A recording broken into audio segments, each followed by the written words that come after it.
kwamba umekombolewa namba moja, kisha ukahamishwa, alafu bado unarudi huko ulikokombolewa,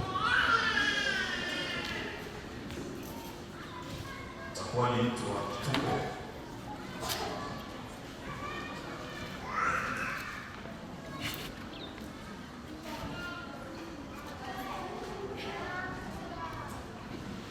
Kwenye akili yako kwanza lazima ujue wewe umeshakombolewa kutolewa sehemu na unahamishwa, utakii kurudi.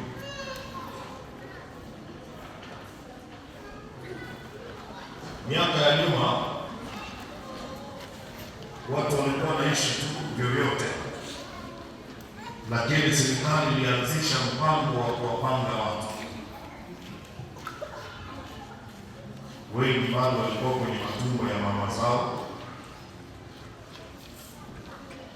ama walikuwa kwenye viuno vya mama zao.